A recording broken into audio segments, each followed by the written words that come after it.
आत्मा की खोज, अनंत शक्ति, आनंद और शांति, ईश्वरीय भक्ति के लिए जुड़े रहें हमारे चैनल से। आपका अपना चैनल गुरु अशोक तिवारी, लाइक और सब्सक्राइब करना ना भूलें। धन्यवाद। जय माता की, जय परशुराम। श्री गणेशाय नमः। प्रिय बंधुओं, आज हम गोपालन के ऊपर चर्चा करने जा रहे हैं। बहुत सारे लोग आपको कहते हुए मिल जाएंगे कि भाई गाय के दान का बड़ा महत्व है, गाय का दान देना चाहिए, गाय की सेवा करना चाहिए। तो हम यहाँ पर आपको बता दें कि कौन सी गाय की सेवा करना चाहिए और कौन सी गाय हमें दान में देना चाहिए। तो हमारे जो भारतीय मूल की यानी जो देसी नस्ल की गाय है, इन्हीं गायों की सेवा करने का विशेष महत्व हमारे शास्त्रों में बताया गया है और इन्हीं गायों के दान का देने का भी विधान है। अब इससे ऐसा ना समझ लें कि और दूसरी गाय की सेवा हमें नहीं करना चाहिए। भाई जीव तो सब हैं, सबकी सेवा करना चाहिए, लेकिन जो हमारे देसी नस्ल की गाय हैं, इनकी सेवा का और इनका दान देने का बड़ा ही महत्व हमारे शास्त्रों में और पुराणों में बताया है।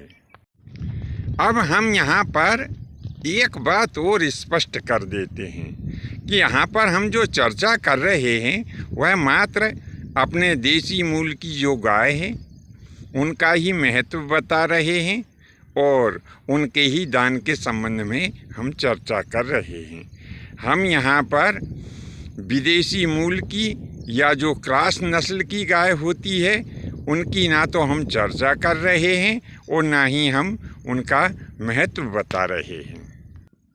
यह हमारे जो देसी नस्ल की गाय होती है ना, इनके शरीर से विशेष दिव्य वायु जो है निकलती रहती है और यह वायु मानव शरीर तो छोड़िए, संपूर्ण प्राणियों के लिए बड़ी ही लाभदायक होती है। इनके शरीर से जो दिव्य वायु निकलती है उसका हमारे स्वास्थ्य के ऊपर बड़ा ही अच्छा असर पड़ता है। इस बात का महत्व जो हमारे प्राचीन मनीषी थे वो बड़ी अच्छी तरीके से जानते थे। अरे भैया, तभी तो उन्होंने एक विशेष नियम बना लिया था। कौन सा? कि वे कम से कम सप्ताह में एक बार या महीने में एक बार गौशाला में भोजन बनाया करते थे। और जब वे गौशाला में भोजन बनाते थे तब क्या करते थे कि कन्याओं का भोज भी रखते थे, ब्राह्मण भोज रखते थे, अपने इष्ट मित्रों को भी बुलाते थे और स्वयं भी भोजन करते थे।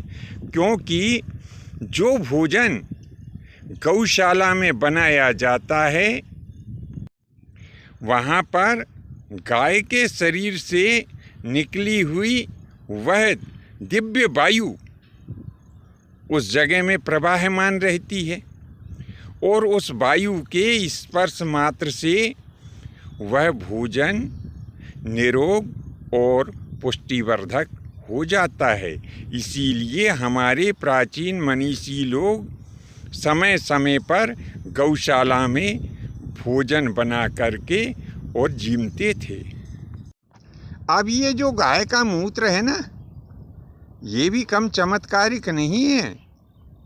अरे अब तो वैज्ञानिक भी इस बात को मान गए हैं कि यदि वैद्य की सलाह से उचित मात्रा में गौमूत्र का पान किया जाता है तो यह गौमूत्र हमारे शरीर में पहुंचकर रोग प्रतिरोधक क्षमता उत्पन्न करता है।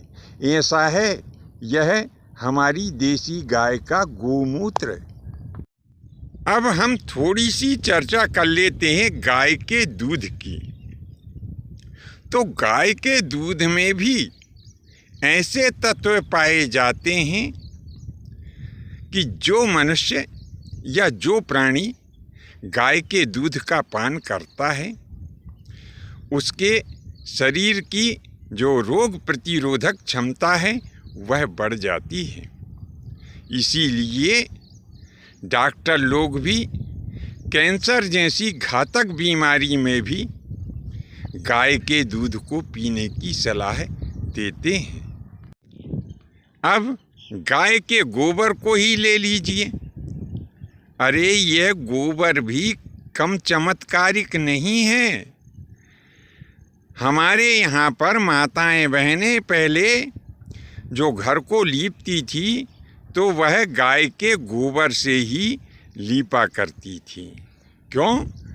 कि जो हमारे पूर्वज थे वो ये जानते थे कि गाय के गोबर में वे सब तत्व होते हैं जो बीमारी पैदा करने वाले कीटाणुओं को नष्ट कर देते हैं। इसी प्रकार से जो गौमूत्र है, अगर अब आजकल क्योंकि पक्के मकान बन गए हैं, घर में टाइल्स लग गए हैं, तो अब गोबर से लीपना तो संभव नहीं है।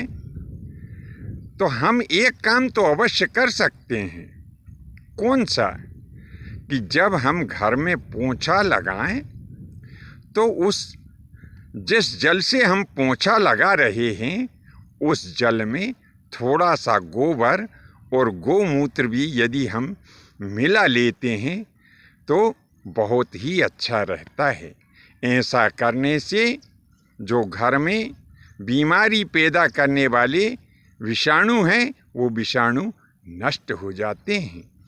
बंधुओं, यदि यह जानकारी आपको अच्छी लगी हो तो अपने एक इष्ट मित्र को अवश्य ही प्रेषित करें। आज के लिए बस इतना ही। शेष अगले भाग में नए विषय के साथ उपस्थित होंगे। आज्ञा दीजिए। धन्यवाद। जय माता की, जय परशुराम जी की।